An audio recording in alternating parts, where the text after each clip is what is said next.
दुनिया के इतिहास में ना कुछ चीजें सिर्फ चीजें नहीं होती, वो सत्ता, शान और कभी-कभी तो टकराव की पहचान बन जाती हैं।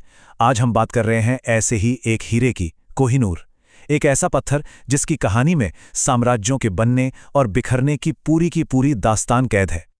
इसका नाम फारसी से आया है, कोह-ए-नूर, जिसका मतलब है रोशनी का पहाड़। और सच कहूं तो ये नाम बिल्कुल सही बैठता है, क्योंकि इसकी चमक ने सदियों से बादशाहों, सुल्तानों और बड़े-बड़े साम्राज्यों को अपनी ओर खींचा है। तो सवाल यही उठता है कि आखिर कैसे एक हीरा इतने सारे साम्राज्यों के बनने और बिगड़ने का गवाह बन सकता है।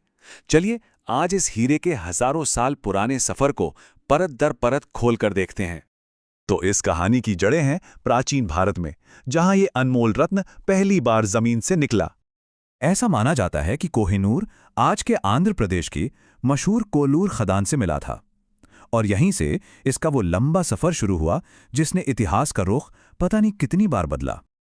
और सबसे हैरान करने वाली बात जानते हैं, अपने ओरिजिनल फॉर्म में ये हीरा लगभग 793 कैरेट का था।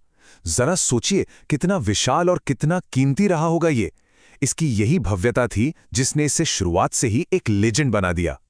अपनी शुरुआती दौर में ये काकती राजवंश के पास था, फिर वहां से ये दिल्ली सल्तनत के हाथ लगा, और 1398 में जब तैमूर ने हमला किया तो ये भारत की सरहदों से भी बाहर चला गया।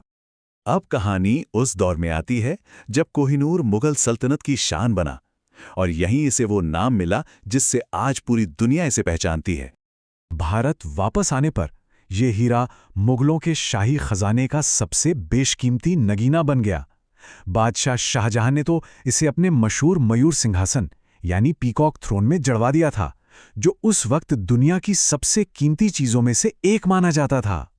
लेकिन फिर 1739 में इतिहास ने एक बहुत बड़ी करवट ली।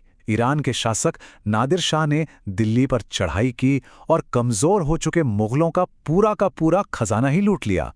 और हां, इस लूट में मयूर सिंहासन और कोहिनूर दोनों शामिल थे। एक कहानी बड़ी मशहूर है कि जब नादिर शाह ने पहली बार इस हीरे की चकाचौंध देखी तो वो बस देखता ही रह गया, और उसके मुंह से निकला, अरे ये तो कोहिनूर है।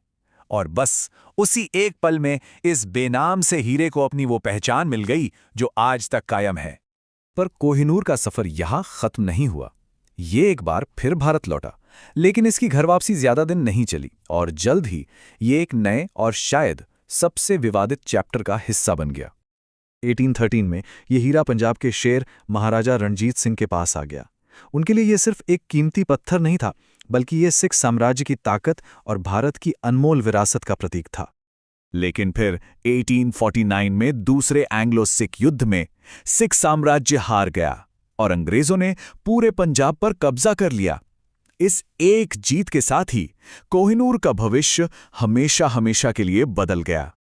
लाहौर संधि की शर्तों के मुताबिक कोहिनूर को अंग्रेजों को सौंपना पड़ा, और यह हीरा उस वक्त के महज 10 साल के बाल राजा दलीप सिंह से लिया गया था।